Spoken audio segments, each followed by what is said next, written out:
تمہاری نہیں پھینکی، تیرے خدا نے پھینکی۔ ان کی رفعت یہ ہے، ان کے کام کو قدرت اپنا کام کہے، جو ان کے ہاتھ پہ بیعت کرے خدا کہے ان الذین یبایعونک انما یبایعون اللہ، جو تیرے ہاتھ پہ بیعت کرتے ہیں وہ تیرے ہاتھ پہ نہیں کرتے، وہ قدرت کے ہاتھ پہ بیعت کرتے ہیں۔ یہ شان ہے ان کی۔ 17 انبیاء ان کے امتی بننے کی دعا کرتے ہیں، 17 انبیاء ان کے امتی بننے کی دعا کرتے ہیں۔ قدرت جسے راضی کرتی ہے، قدرت جسے راضی رکھتی ہے، جس کی نگاہیں اٹھنے سے قدرت قبلہ بدل دیتی ہے، وَلَسَوْفَ يُعْتِيكَ رَبُّكَ فَتَرْضَىٰ کا تاج جس کے سر پہ رکھا جاتا ہے، یہ کہہ کے حبیب ان قریب تیرا رب تجھے اتنا عطا کرے گا کہ پیارے حبیب تم راضی ہو جاؤ گے۔ اور وہ محبوب کہتا ہے میں راضی نہیں ہوں گا اس وقت تک جب تک کہ میرا ایک امتی بھی جہنم میں بچے گا۔ رفعتیں یہ ہیں، رفعتیں یہ ہیں۔ اگر میں ساری چیزوں کا تذکرہ کروں تو شاید اپنے اصل عنوان پہ نہیں پہنچ سکتا، لیکن رفعتیں یہ ہیں، رفعتیں یہ ہے کہ اہل سنت کا امام آخر یہاں آ کر کہنے لگتا ہے عرش کی عقل دنگ ہے، انسان کی عقل نہیں، عرش کی عقل دنگ ہے، چرخ میں آسمان ہے، جانے مراد اب کدھر ہائے تیرا مکان ہے، جانے مراد اب کدھر۔ اگر اب اپنے الفاظ میں کہوں تو یوں کہہ سکتا ہوں ان کی رفعتوں کو حیرت بھی حیرت سے کھڑی ہو کر تکتی ہے کہ ایسی رفعت والا بھی کوئی پیدا ہو سکتا ہے۔ ان کی عظمتوں کو حیرت بھی حیرت سے تکتی ہے، ایسی عظمت والا بھی کوئی پیدا ہوتا ہے جس کی رضا خدا چاہے، جس کی رضا خدا چاہے۔ لیکن قربان بلندیاں اتنی دی کہ ان کی ادائیں قانون بنے، ان کے زبان سے نکلا ہوا قانون بنے، وہ جو کرے وہ قانون، وہ جو کہہ دے قانون، کسی کے کرنے پہ چپ رہ جائے تو بھی قانون بن جاتا ہے۔ یہ ان کی شان ہے، بلندی ہے، مرتبے ہیں۔ مگر قربان جب لوگوں نے ان سے کہا کہ یا رسول اللہ قیصر و کسریٰ کے تاجدار تو تخت پر بیٹھتے ہیں، اب ذرا توجہ سنیں، عنوان وہ نہیں تھا جس کا ذکر ہوا، عنوان کی بات یہ ہے، لیکن وہ تو ہماری زندگی کا عنوان ہے جسے شان رسالت کہتے ہیں۔ ہاں یا رسول اللہ قیصر و کسریٰ کے تاجدار تخت پر بیٹھتے ہیں، ہاں آپ ہمارے سامنے ساتھ میں یوں ہی بیٹھ جاتے، ہمارے ساتھ مل کر بیٹھ جاتے۔ سنیو میرے جوانوں غور سے سننا، کتنے بھی سر پٹک لو سجدے میں، جب تک دل میں تواضع نہیں ہے سجدے قبولیت کے قابل نہیں۔ جو میں سر بس سجدہ ہوا کبھی تو زمین سے آنے لگی صدا، تیرا دل تو ہے صنم آشنا تجھے کیا ملے گا نماز۔ جو تکبر کا بت بٹھا کر کے سجدہ کرتا ہے، ملنا کیا ہے تجھے نماز میں؟ نماز تو سراپا عاجزی اور نیاز کا نام ہے، عبادتیں تو نیاز کا نام ہے۔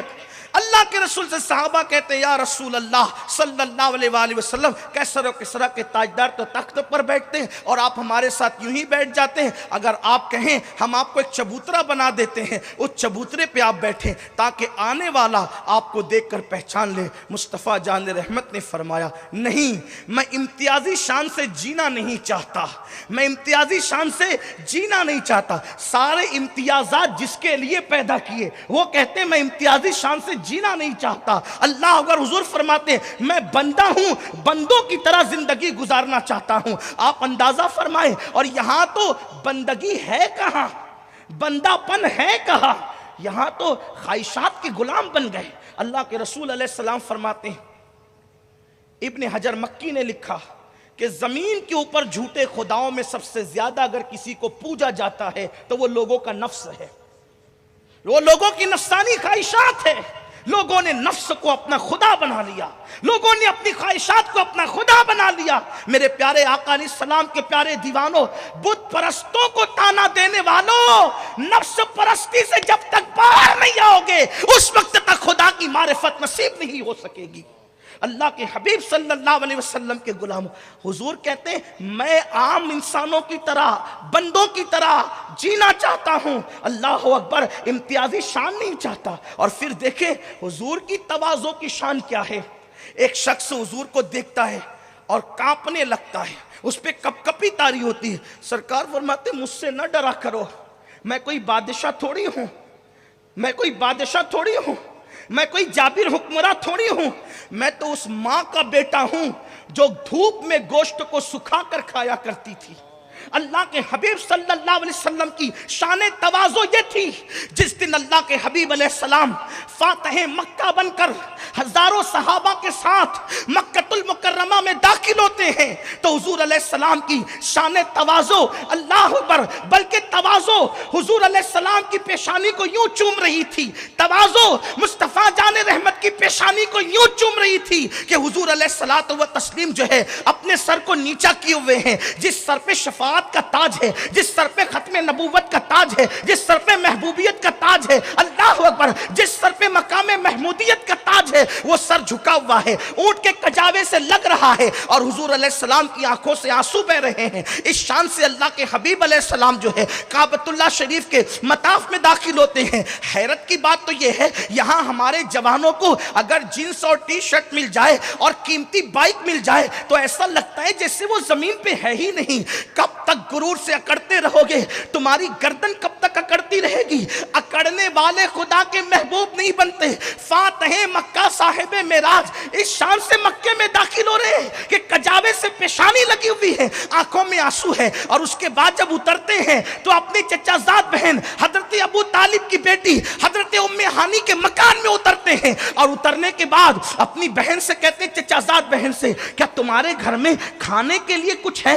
تو ام ہانی کہتی ہے، یا رسول اللہ میرے ماں باپ آپ پر قربان، میرے گھر میں چند دن کے سوکھے ٹکڑے رکھے ہوئے ہیں. اس وقت اللہ کے حبیب علیہ الصلوۃ والتسلیم فاتح مکہ لوگوں کے سامنے سوکھے ٹکڑوں کو چباتے ہیں.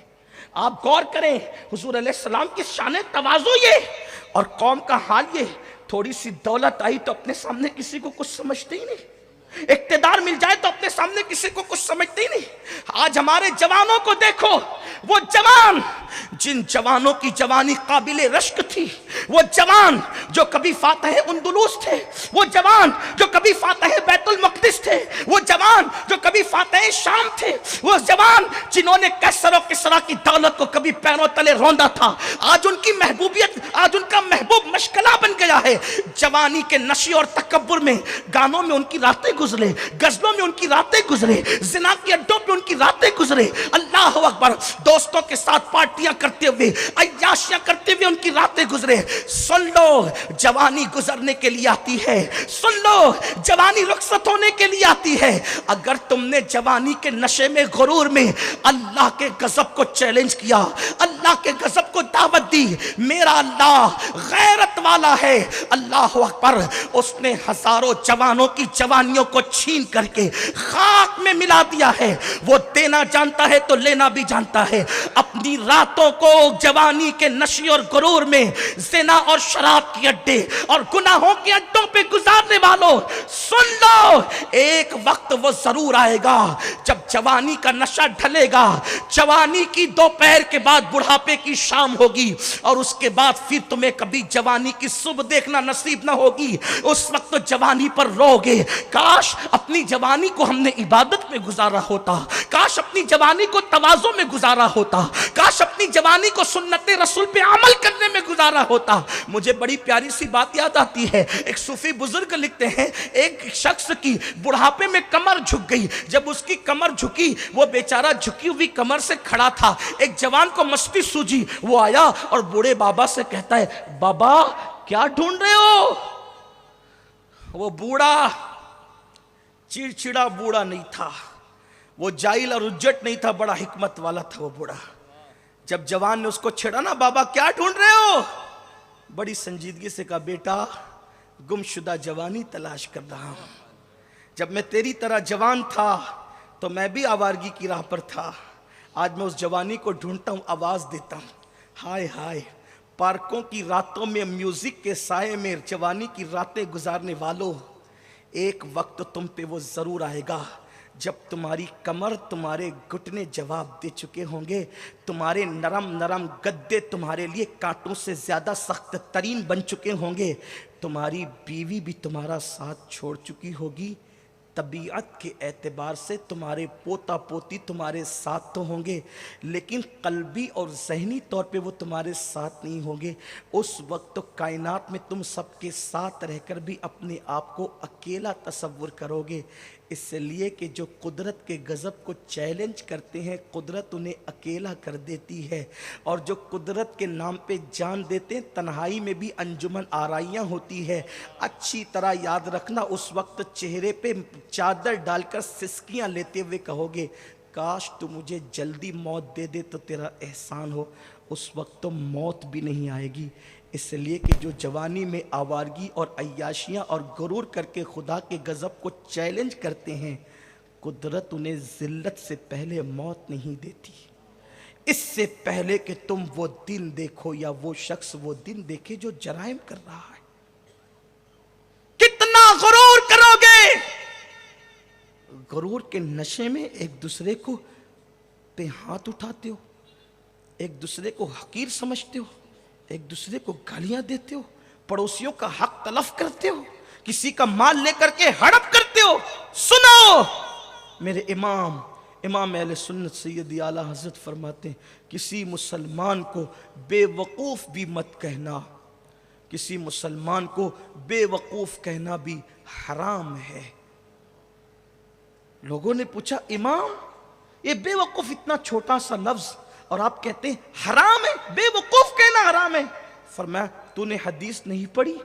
من اذا مسلمن فقد اذانی ومن اذانی فقد اذى اللہ، او کما قال صلی اللہ علیہ وآلہ وسلم، کہ جس نے کسی مسلمان کو اذیت دی اس نے محمد الرسول اللہ کو اذیت پہنچائی، اور جس نے اللہ کے رسول کو اذیت پہنچائی اس نے اللہ کو اذیت پہنچائی۔ اب بتاؤ حضور کو اذیت پہنچانا حرام ہے کہ نہیں؟ یہاں تو کسی مسلمان کو بے وقوف نہیں کہہ سکتے، اور اب تو مسلمانوں کا حال یہ کہ وہ بیوی کو بھی ماں بہن کی گالیاں دیتا ہے۔ ہند الولی سرکار غریب نواز رضی اللہ تعالیٰ عنہ فرماتے ہیں جس نے کسی مومن کو گالی دی مرنے سے پہلے توبہ نہیں کی، اس سے معافی نہیں مانگی، ڈر ہے مرے گا تو کہ اس کا ایمان اس سے چھین نہ لیا جائے۔ لوگ دین کہاں جانتے ہیں؟ صرف داڑھی اور ٹوپی کا نام دین رکھا ہے۔ اللہ کے رسول علیہ السلام فرماتے ہیں التقوی ہاں ہونا۔ کسی بہت بڑے عاشق رسول نے کہا تھا تنہائی میں تو جیسا ہے وہی تیری حقیقت ہے، تنہائی میں تو جیسا ہے وہی تیری حقیقت ہے، ورنہ لوگوں کے سامنے تو بدماش بھی شریف بنتے ہیں۔ اپنی تنہائیاں دیکھو، اپنی سوچ دیکھو، اپنی فکر دیکھو۔ تو میرے آقا علیہ السلام کے پیارے دیوانوں، اللہ کے حبیب علیہ السلام کی تواضع کیا تھی؟ قربان جائے، تھوڑی سی دولت آتی اور لوگ تکبر کرتے، گھمنڈ کرتے۔ حضور کے پاس دولت کتنی تھی؟ حضور سے بڑا کائنات میں کوئی دولت مند نہیں ہوا ہے۔ آسماں خان، زمین خان، زمانہ مہمان، صاحب خانہ لقب کس کا ہے؟ تیرا تیرا۔ کریم ایسا ملا کہ جس کے کھلے ہیں ہاتھ اور بھرے خزانے، بتاؤ اے مفلسوں کے پھر کیوں تمہارا دل اضطراب میں ہے۔ امام قسطلانی لکھتے ہیں جب اللہ کے رسول کی ولادت ہوئی، حضور کی ولادت ہوئی، تو ننھے سے ہاتھ میں چابیوں کا گچھا دیکھا حضرت آمنہ نے، حیران ہوئی کہ میرے گھر میں تجوریاں نہیں تو چابیاں آئی کہاں سے؟ اور اگر چابیاں ہو بھی تو بچوں کے ہاتھ میں تو چابیاں نہیں ہوتی، بچوں کے ہاتھ میں چابیاں نہیں ہوتی۔ غیب سے آواز آئی محمد عربی نے اللہ کی خزانوں کی کنجیوں کو حاصل کر لیا ہے، اللہ کے خزانوں کی چابیوں کو حاصل کر لیا۔ حضور اللہ کے خزانوں کے مالک ہیں۔ اللہ اکبر، اتنے مالدار خود فرمائیں اگر میں چاہوں، ام المومنین سے مخاطب ہو کے کہا تھا عائشہ اگر میں چاہوں تو یہ پہاڑ سونے اور چاندی کے میرے ساتھ بن کر کے چلے، قربان جائیں۔ اس کے باوجود بھی تواضع کا یہ حال ہے، فرماتے ہیں کہ میں تو اپنے اللہ سے دعا کرتا ہوں کہ ایک دن بھوکا رکھ اور ایک دن کھانا دے، تاکہ جس دن تو بھوکا رکھے میں صبر کروں اور جس دن کھانا دے میں اس دن شکر کروں۔ یہ حضور علیہ السلام کی تواضع کا۔ لیکن یہاں تو جوانی ملی تو پیر زمین پہ ٹکتے ہی نہیں، گناہ گناہ اور صرف۔ اور اب تو ایک بہت بڑا گناہ امت میں پھیل رہا ہے جسے زنا کہتے ہیں، چاہے وہ زنا بالعین ہو یعنی آنکھوں کا زنا ہو، چاہے زنا باللسان ہو یعنی زبان سے زنا ہو، چاہے زنا بالید ہو ہاتھ کا زنا ہو، اور آخری سٹیپ تو اس کی تو حد ہی نہیں۔ جو لوگ سارے زنا سے بچتے ہیں کم سے کم ان کی آنکھیں تو زنا کرتی ہے، ان کی زبان تو زنا کر، فحش باتیں کرنا یہ زبان کا زنا ہے۔ لوگ کہتے ہیں مولانا دعا قبول نہیں ہوتی، میں کہتا ہوں جو زبان زانی ہو جائے اس کو دعا کرنے کا حق ہی کیا بچتا ہے، اور اس کی دعا کیسے قبول ہو؟ ہم اپنی زبان سے کیا نہیں کہتے۔ ام المومنین حضرت عائشہ صدیقہ کہتی ہے اللہ کے رسول علیہ السلام کنواری پردہ نشینوں سے بڑھ کر حیا کرتے تھے، ہم نے حضور کی زبان سے کبھی فحش بات نہیں سنی، اور آج فحش ہی فحش ہے، عریانیت ہی عریانیت ہے۔ آؤ میرے بھائیو، زندگی کا ہر سیکنڈ آخری سیکنڈ، زندگی کا ہر منٹ آخری منٹ، زندگی کی لذت لے لو، ہر لقمہ زندگی کا آخری لقمہ ہے، ہر صبح زندگی کی آخری صبح، ہر شام زندگی کی آخری شام ہے، ہر رات زندگی کی آخری رات۔ اس پہ یقین اور ایمان بھی ہے کہ سب آخری آخری ہے، پھر بھی عیاشیاں ہی ہے، پھر بھی گناہ ہی ہے، پھر بھی آوارگی ہے۔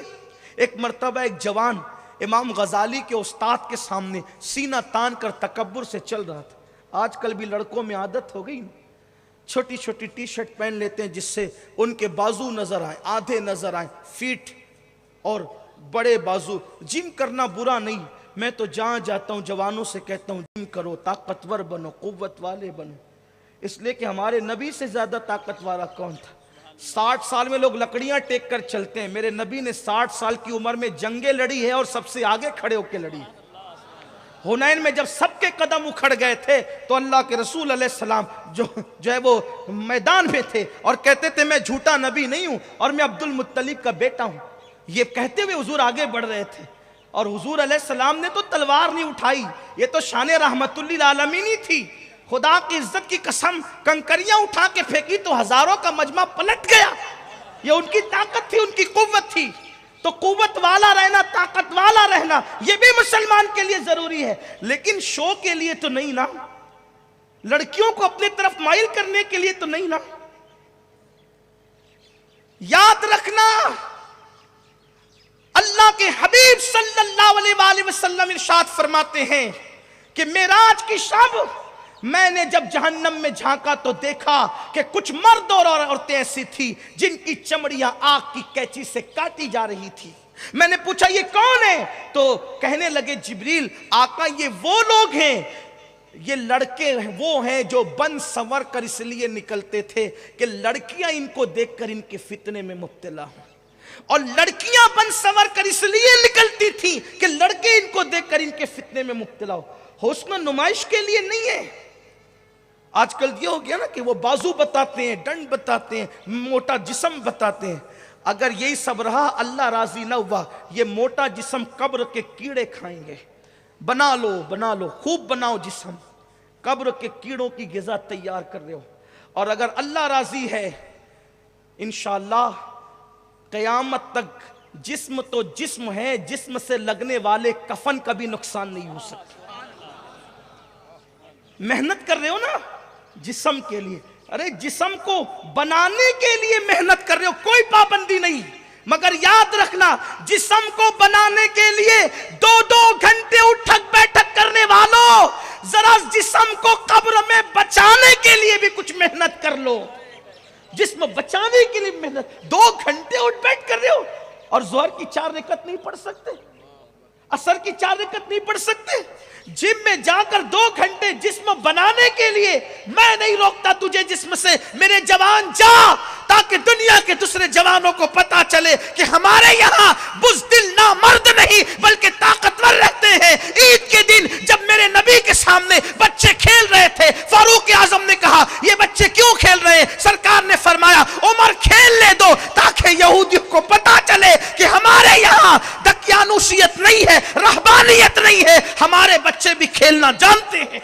او کما قال صلی اللہ علیہ وآلہ وسلم، یہ بات ہے اللہ کے رسول، جاؤ جم میں جاؤ، مگر 2 گھنٹے جسم بنانے کے لیے محنت کرنے والے 10 منٹ کے لیے جسم بچانے کے لیے مسجد میں بھی آ جا، وہاں جائے گا تو جسم بنے گا، یہاں آئے گا تو جسم بچے گا، اور بنانے سے زیادہ بچانا اہم ہے۔ اگر یہ فلسفہ جانتے ہو تو آؤ، سنی دعوت اسلامی یہی مشن چاہتی ہے۔ سنی دعوت اسلامی کا مقصد یہی ہے، ایک مرد قلندر تمہاری زمین کے قریب سے اٹھا اور اس نے اپنی جوانی کی پرواہ نہیں کی، اپنے گھر کی پرواہ نہیں کی، اپنے بزنس کی پرواہ نہیں کی۔ تم لوگ خود گواہ ہو تمہارے بڑے کہ وہ بائک پر تمہاری زمین پر آتا تھا، اس لیے نہیں کہ نوٹ لے یا اوٹ لے، اس لیے آتا تھا کہ بھٹکے ہوئے ہاہو کو پھر سوئے حرم لے چل، اور تمہارے دلوں میں محبت رسول کا چراغ روشن کرتا تھا۔ اسی کو دنیا کا جو ہے وہ سنی دعوت اسلامی کے قائد و امیر کے نام سے جانتی۔ لیکن قوم کا کیا کہا جائے، برا ہو ہماری قوم کا، جنہوں نے گلیوں کو سجایا، جنہوں نے محلوں کی سڑکیں بنائی، جنہوں نے بریج اور پل بنائے، لوگ ان کو تو یاد رکھتے ہیں، جنہوں نے عشق رسول والے دل بنائے، لوگ ان کے ساتھ ہی وفا بھول جاتے ہیں۔ میرے آقا صلی اللہ علیہ وسلم کے دیوانوں، اہل ماپولی کو ہم لوگ رشک کی نظر سے دیکھتے ہیں کہ سنی دعوت اسلامی کا مرکزی ادارہ ماپولی کے اندر موجود ہے، مشہور ہے، پوری دنیا میں اس ادارے نے تمہارے گاؤں کا نام روشن کیا ہے۔ تم لوگ خوش نصیب ہو، بہت خوش نصیب ہو۔ ارے جس کا بچہ قبر میں جس کا بچہ بسم اللہ زمین کے اوپر پڑے، قبر سے اس کے باپ سے عذاب اٹھا لیا جاتا ہے۔ جن کی بستی میں رات و دن قرآن پڑھا جاتا رہے، انہیں کتنی برکتیں نصیب ہوگی۔ ماپولی والوں محسوس کر سکتے ہو تو کر لو، جامعہ حرا سے پہلے کیا تھے اور اب اللہ نے تمہیں کیا بنا دیا، اس کو تم محسوس کر سکتے۔ تمہاری زمین خدا نے بڑھا دی، تمہاری زمین کی قیمتیں بڑھا دی، اس میں ہمارا کوئی کمال نہیں، یہ قرآن کی تلاوت کی برکت ہے۔ اس لیے کہ تلاوت قرآن جہاں ہوگی اللہ اسے برکتیں ہی برکتیں عطا فرمائے گا۔ لیکن الحمدللہ، اور میں اس کو بھی جانتا ہوں کہ مہاپولی والے بڑے مہان لوگ ہیں، اسی لیے تو قدرت نے ان کے علاقے میں اتنا بڑا ادارہ قائم کروایا، ورنہ زمین کی کوئی کمی تھوڑی تھی۔ آپ بڑے عظیم لوگ ہیں، قدرت نے اس لیے آپ سے کام لیا، لیکن مزید آپ کو ساتھ دینا ہے، قدم سے قدم بڑھانا ہے۔ میں سمجھتا ہوں علامہ عظمت اللہ صاحب کو بولنے کی ضرورت پیش نہیں آنی چاہیے کہ تعاون کرو، آپ کو خود لے جا کر کے تعاون کرنا چاہیے، اس لیے کہ قدرت دولت سب کو دیتی ہے، لیکن جس کی پسند کرتی ہے اسی کی دولت اللہ کی راہ میں لگتی ہے، ورنہ اللہ کی راہ میں نہیں لگاؤ گے تو ایسی اولاد پیدا ہوگی، یا تو شراب کے اڈوں پہ خرچ کرے گی، یا تو زنا کے اڈوں پہ خرچ کرے گی، کماؤ گے تم، کمائے گی وہ، اور تمہیں رونے کو مزدور نہیں ملیں گے۔ میں بددعا کے طور پہ نہیں کہہ رہا ہوں، یہ میں اپنے حقائق بیان کر رہا ہوں۔ دیکھ لو، آپ دیکھ لو بچا بچا کے رکھنے والوں کی اولاد نے کیا دن دکھائے۔ میں یہ نہیں کہتا بچا کے رکھو، رکھو بالکل رکھو، لیکن اللہ نے جو تمہیں دیا ہے اللہ کی راہ میں نکالو، دین کے حصے کا دین کو دے دو، مذہب کے حصے کا مذہب کو دے دو، مسلک کے حصے کا مسلک کو دے دو، حقداروں تک ان کا حق پہنچا دو۔ مصطفیٰ جان رحمت نے تو یہاں تک فرمایا مزدوروں کا پسینہ سوکھنے سے پہلے مزدوری ان کے ہاتھ میں دے دو۔ جو مذہب مزدور کا حق رکھنے کی اجازت نہیں دیتا، وہ مذہب کا رکھنے کی اجازت کیسے دے سکتا ہے؟ آؤ آؤ قدم سے قدم بڑھائیں، یہ بڑا مشن ہے، اس سے ہزاروں لوگوں کی زندگیوں میں انقلاب آئے گا۔ بات سمیٹتے ہیں، چلیے آگے چلتے ہیں۔ عرض کر رہا تھا، گفتگو کے اختتام کی طرف لے جاتے ہیں کہ علامہ سیدی سرکار امام غزالی رحمت اللہ علیہ کہتے میرے استاد کے سامنے ایک جوان آیا اور وہ سینہ تان کے چلنے لگا۔ استاد نے کہا او سینہ تان کے مت چل، اللہ کو اکڑ کے چلنا پسند نہیں ہے۔ اب جوان تو کچھ ایسے ہوتے وہ واز ان کے دل پہ اثر ہی نہیں کرتا، وہ سن کے ہنستے ہیں، ایسا لگتا ہے جیسے بیچارے مزہ لینے کے لیے آئے، وہ ہنستے، انہیں ہنسی آتی، سب چیز پہ ہنسی آتی، لیکن وہ اپنے آپ کو دیڑھ ہوشیار نہ سمجھیں۔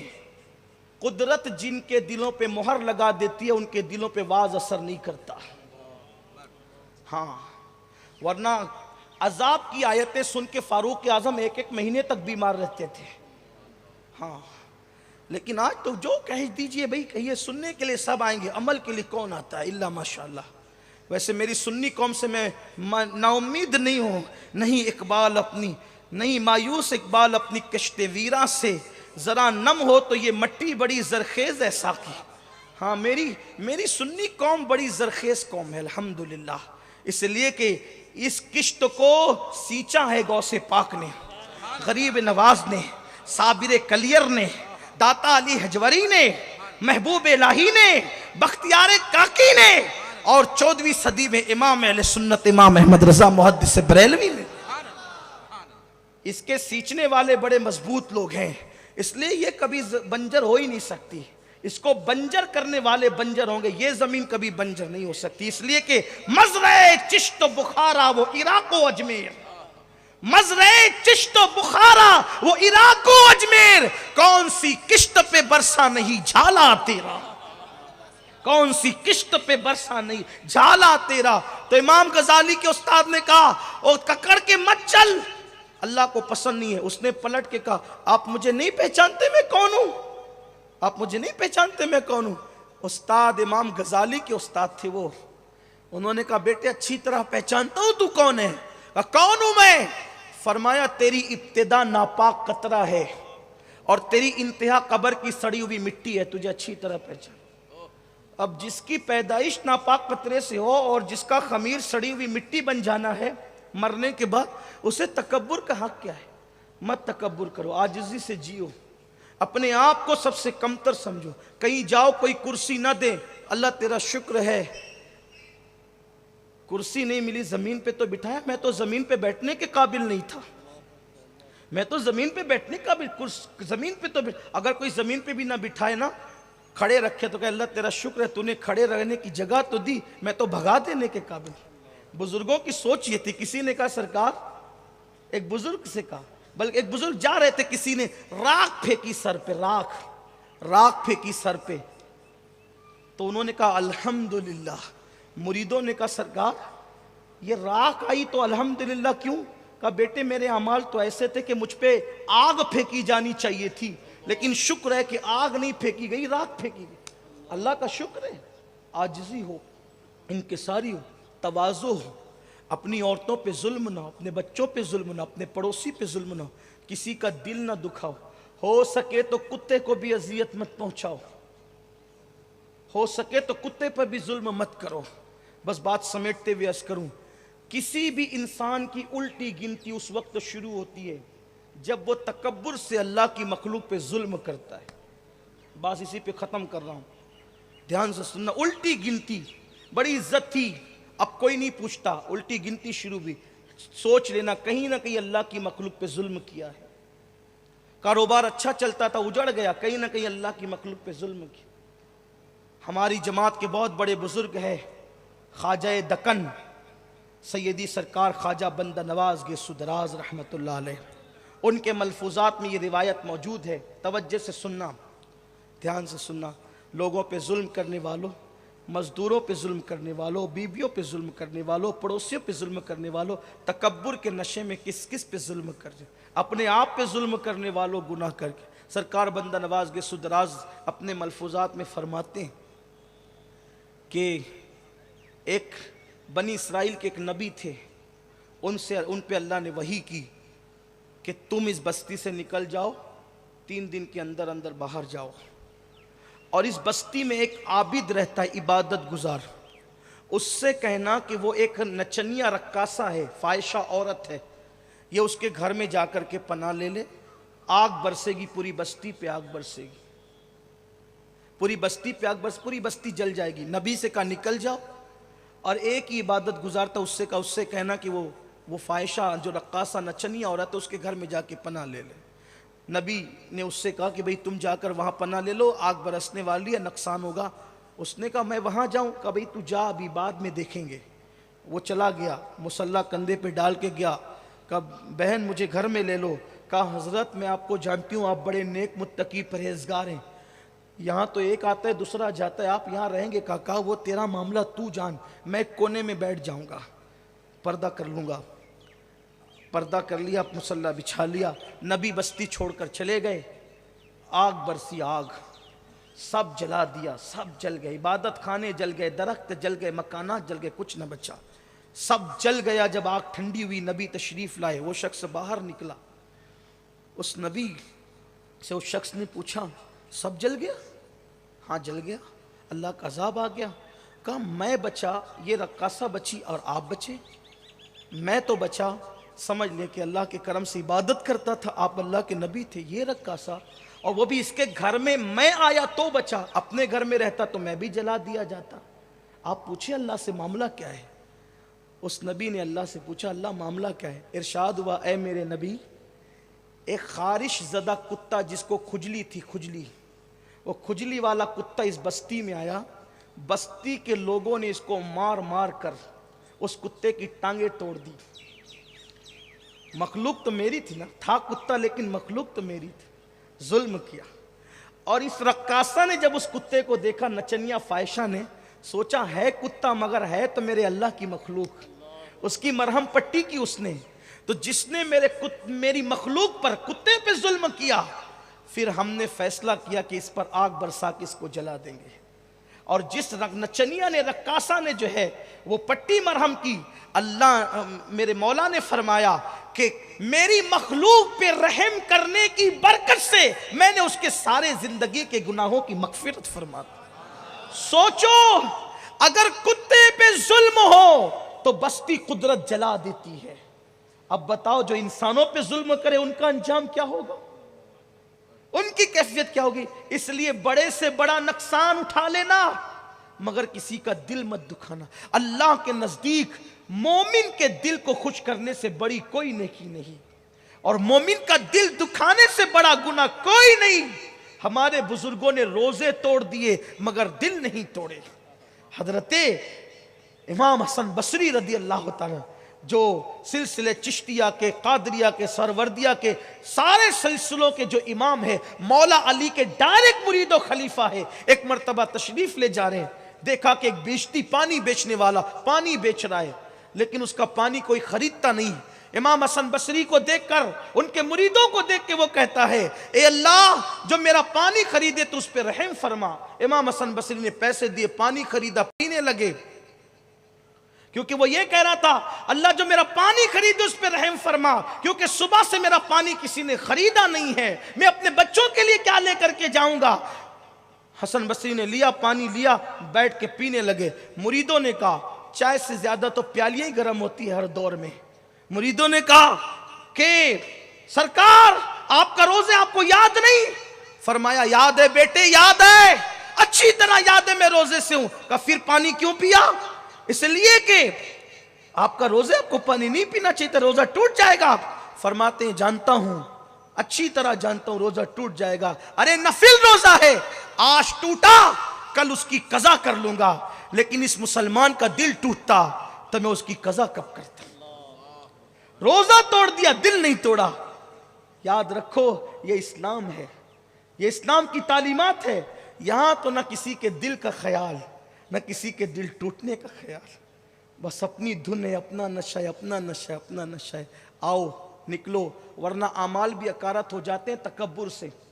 ابن حجر مکی رحمۃ اللہ علیہ لکھتے ہیں حضرت عیسیٰ علیہ السلام کے ساتھ ایک قافلہ جا رہا تھا، عیسیٰ پیغمبر کے ساتھ علیہ السلام قافلہ جا، پیچھے پیچھے عیسیٰ علیہ السلام کے حواری چل رہے تھے، حواری لوگ چل رہے تھے۔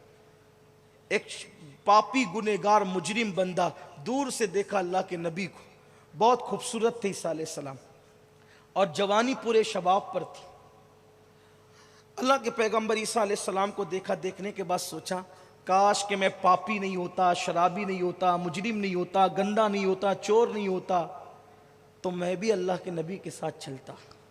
پھر سوچا یار کتنا بھی پاپی ہے چلو چھوڑو، لیکن ایک دو قدم تو نبی کے ساتھ چل لوں، ایک دو قدم تو نبی کے ساتھ چل تو لوں۔ جیسی قدم بڑھایا، عیسیٰ علیہ السلام کے ایک حواری نے دیکھا، ہم جیسے اپنے نبی کے ساتھیوں کو صحابی کہتے ہیں نا، وہ لوگ حواری کہتے ہیں۔ حواری نے دیکھا، دیکھنے کے بعد سوچا ارے یہ پاپی نبی کے ساتھ چلنے کی اس کی اوقات کیا ہے، نبی کے ساتھ چلنے کے حقدار تو ہم نیک لوگ ہیں۔ اس کے دل میں خیال آ گیا۔ ابن حجر لکھتے ہیں یہ خیال آنا تھا اس پاپی کو کیا حق ہے نبی کے ساتھ چلنے کا. نبی کے ساتھ چلنے کا حق تو ہم نیک لوگوں کا ہے. اللہ نے حضرت عیسیٰ پہ وحی فرمائی, عیسیٰ اس حواری سے بھی کہہ دے اور اس پاپی سے بھی کہہ دے کہ دونوں برابر ہو گئے. اس کی عاجزی سے اس کے گناہ معاف ہو گئے, اس کے تکبر سے اس کی نیکیاں ضائع ہو گئی. اب دونوں کو بولو کہ وہ نئے سرے سے عمل کرے. سوچو یہ عاجزی کی برکت ہے. لوگ تہجد پڑھنے 5 وقت کی نماز پڑھنے اپنے آپ سامنے کسی کو کچھ سمجھتے ہی نہیں. اس لیے مسلمانوں آؤ اپنے نبی کی سنتوں پہ عمل کرو. میرے نبی میں تواضع کیا تھی. آج کسی کے پاس دولت آئے تو یوں ہاتھ دیتے ہیں, بلکہ آج کل تو میں دیکھ رہا ہوں ایسے مصافحہ کرا جاتا ہے, ایسے ایسے. چٹنی دے رہے ہو, کیا چٹا رہے ہو؟ دولت نے اتنا مغرور کیا تمہیں, ایسے مصافحہ کرتے ہو. یوں کپڑا ہاتھ میں رکھ کر کے بھی مصافحہ کرنا سنت نہیں ہے. میرے نبی جن کے ہاتھوں کو قدرت ید اللہ کہتی ہے, جب کسی کے ہاتھ میں ہاتھ دیتے تو جب تک وہ ہاتھ نہیں چھوڑتا تھا اللہ کے رسول اپنا ہاتھ نہیں چھوڑاتے تھے. یہ میرے نبی تھے, یہ میرے آقا کی ذات ہے. جب تک وہ ہاتھ نہ چھوڑے میرے رسول نے ہاتھ نہیں چھوڑا. کوئی ملنے آیا تو جب تک کہ وہ جاتے وقت خود حضور کی طرف پیٹ نہیں کرتا تھا, میرے نبی نے بھی اس کی طرف کبھی پیٹ نہیں فرمایا. سوچیں ذرا, اس کو دروازے تک پہنچانے کے لیے حضور آئے. اگر وہ مدینہ منورہ کا رہنے والا ہے تو دروازے تک آئے. مدینہ منورہ کے باہر کا آیا ہوا مہمان ہے تو اس کو سنیت الوداع تک چھوڑنے کے لیے تشریف لے گئے. یہ میرے نبی کا انداز ہے. اور ہمارا حال کیا ہو گیا؟ بس سب چلتا ہے, سب چلتا ہے. کہاں تک چلتا چلتا لگاؤ گے؟ آئیڈیل ہمارے لیے للو پنجو پپو یہ آئیڈیل نہیں ہے. قرآن کہتا ہے لَقَدْ كَانَ لَكُمْ فِي رَسُولِ اللَّهِ أُسْوَةٌ حَسَنَةٌ, تمہارے نبی کی زندگی میں تمہارے لیے بہترین نمونہ ہے. آؤ جس نے دشمنوں کے بھی دل جیتے ہیں اپنی معصوم اداؤں سے, اس نبی کی سیرت کی طرف آئیں اس کی طرف جس نے دشمنوں کو اپنا کیا. آؤ اس کی طرف جس نے غیروں کو اپنا کیا. آؤ اس کی طرف جس نے گالیاں سن کر دعائیں دی. آؤ اس کی طرف جس نے پتھر کھا کر دعائیں دی. آؤ اس کی طرف جس کو زخمی کیا گیا پھر بھی انہوں نے دعائیں دی. آؤ اس کی طرف جس کو ستایا گیا دعائیں دی. اللہ اکبر. کعبے کے اندر عبادت کرنے کو دل چاہتا ہے, کعبے کے اندر عبادت کرنے کو دل چاہتا ہے. کلید بردار کعبہ عثمان بن طلحہ کے پاس آتے ہیں اور آ کر کہتے ہیں عثمان میرا جی چاہ رہا ہے کہ اندر کعبے میں جا کے عبادت کروں. کلید بردار کعبہ مسلمان نہیں ہوئے تھے, کہتے ہیں سب کو دوں گا تم کو نہیں دوں گا. مگر قربان میرے نبی نے کبھی برائی کا بدلہ برائی سے نہیں دیا. فرمایا عثمان آج چابی تیرے پاس ہے, تو مجھے نہیں دے رہا ہے, انشاءاللہ کل یہ چابی میرے پاس آئے گی, میں تجھے دوں گا اور قیامت تک کے لیے دوں گا. ہمیں کوئی کہنا کہ میں نہیں دوں گا, بیٹا میرا موقع آنے دے پھر دیکھ تجھے بتاتا ہوں. لیکن قربان یہ میرے آقا کی سنت ہے, تو نہیں دے رہا ہے میں تجھے دوں گا, تو چند منٹ کے لیے نہیں دے رہا ہے میں تجھے قیامت تک کے لیے دوں گا. اور عثمان بن طلحہ کو فتح مکہ کے دن جب آئے نا تو اپنا وعدہ کیسے یاد رکھا. خوشی میں تو لوگ کیا کیا بھول جاتے ہیں. کہا عثمان بن طلحہ کدھر ہے؟ کہا عثمان جب آئے کہا تم نے مجھے نہیں دی تھی نا, یہ لو, اور یہ تمہارے خاندان میں قیامت تک رہے گی. صرف چابی نہیں دی, چابی نہیں دی, قیامت تک خاندان کی ضمانت بھی عطا فرما. 14 صدیاں بیت گئی ہے, بہت سارے صحابہ جن کی اولاد کا کوئی نشان نہیں ہے, لیکن عثمان بن طلحہ کی اولاد اب بھی ہے. بہت سارے صحابہ ایسے اولاد تو ہے مگر مکے میں نہیں ہے. بہت سارے ہیں جن کی اولاد مدینے میں نہیں ہے, لیکن عثمان بن طلحہ کی اولاد بالکل یقینی طور پر مکۃ المکرمہ کے اندر موجود ہے. تو میرے نبی نے صرف چابی نہیں دی بلکہ قربان قیامت تک کی نسل کی ضمانت. ہے کوئی ایسا جو چابی نہ دے اس کو اولاد کی ضمانت بھی دے رہے؟ یہ اپنے نبی کی سیرت ہے, یہ اپنے آقا کی سنت ہے. آؤ ہم نے سیرت, سب کی سیرت پڑھی, اس کی سیرت نہیں پڑھی. تیری سیرت تیری صورت زمانے سے نرالی ہے, تیری ہر ہر ادا پیارے دلیل بے مثالی ہے.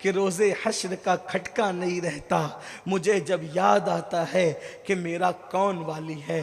دل تو بہت چاہتا ہے آپ سے بہت باتیں کروں, بہت دن کے بعد آیا ہوں, اور عنوان ایسا چھڑا ہے جو حضور کی زندگی, حضور کی تواضع, حضور کی سیرت کا باب ہے, لیکن جو ہے وہ آپ کی بھی ذمہ داریاں, میری بھی ذمہ داریاں. ماشاءاللہ ہمارے سروج بھائی سے ہمارے بڑے پرانے تعلقات ہیں.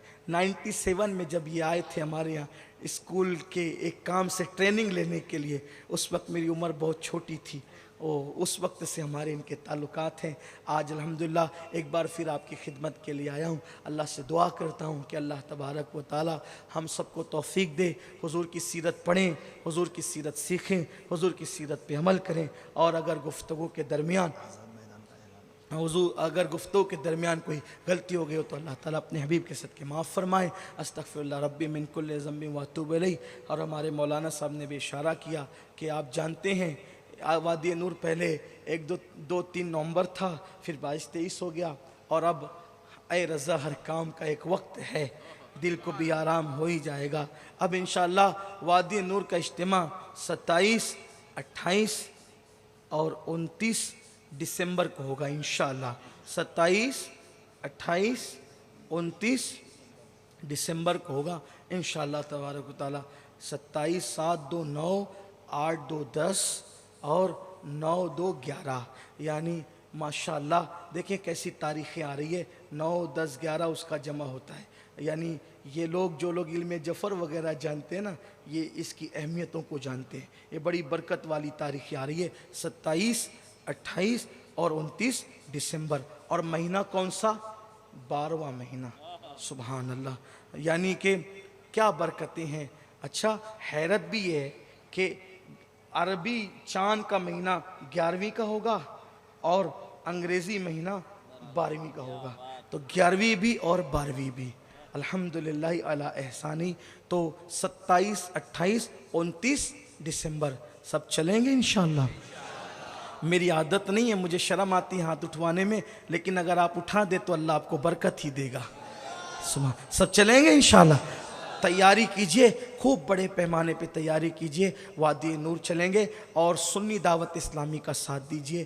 بس جاتے جاتے ایک بات کہتا چلوں, یاد رکھنا دین کا کام کرنے والوں کا ساتھ دو. اگر ساتھ نہیں دے سکتے تو چپ رہو. دین کا کام کرنے والے کا ساتھ نہیں دے سکتے, چپ رہو, انہیں تکلیف مت پہنچاؤ. اگر آپ نے دین کے کام میں رکاوٹ ڈالی, آپ پوری تاریخ اٹھا کر پڑھ لیں, جس نے بھی دین کے کام میں رکاوٹ ڈالی اللہ نے اس کی نسل ختم کر دی. یہ بات خیال رکھ لیں, تاریخ دیکھ لیں. ابو لہب کو دیکھیں, ولید ابن مغیرہ کو دیکھ, آپ دیکھتے چلے جائیں, نام مٹ گئے. یزید کو دیکھیں, 8-10 بیٹے چھوڑ کے مرا تھا. بعض مورخین نے کہا 14 بیٹے چھوڑ کے مرا تھا, لیکن آئے ایک بھی اولاد آج. اور میرے حسین دین کے لیے ایک ہی بیٹا چھوڑ کے گئے, اور وہ بھی بیمار. ایک بیٹا وہ بھی بیمار, ہر وقت خطرے میں, اور مار ڈالنے کی بڑی کوشش کی, ایک چھوڑ کے گئے حسین. آج مسلمان کا کوئی محلہ ایسا نہیں ہے جہاں مسلمان بستے ہوں اور اولاد حسین موجود نہ. قدرت بتا رہی ہے دین پہ قربان کرو گے اللہ ایک کے ہزاروں کرے گا, دین کا نقصان کرو گے نام تک مٹ جائے گا. اس لیے دین کا نقصان مت کرنا, یا دین کا کام کرو, کام کرنے والوں کا ساتھ دو, نہیں دے سکتے ان کے لیے دعا کرو, نہیں دعا کرنے کی بھی توفیق ہے, چپ رہو, کام کرنے والوں کو کام کرنے دو, ورنہ نقصان آپ کا ہے, کیونکہ اللہ کا دین کبھی مٹنے والا نہیں ہے. حضرت کافی مراد آبادی کے اشعار پہ اپنی گفتگو اختتام پر, کوئی گل باقی رہے گا نہ چمن رہ جائے گا, کوئی گل باقی رہے گا نہ چمن رہ جائے گا, بس پر رسول اللہ کا دین حسن رہ جائے گا. اطلس و کم خاک ان اطلس و کم خواب کی پوشاک پر نازا نہ ہو، اطلس و کم خواب کی پوشاک پر نازا نہ ہو، اس تنے بے جان پر خاکی کفن رہ جائے گا۔ ہم سفیر و باغ میں ہیں کوئی دم کا چہچہا، ہم سفیر و باغ میں ہیں کوئی دم کا چہچہا، بلبلیں اڑ جائے گی سونا چمن رہ جائے گا۔ جو پڑے گا صاحب لولاک کے اوپر درود، جو پڑے گا صاحب لولاک کے اوپر درود، آگ سے محفوظ اس کا تن بدن رہ جائے گا۔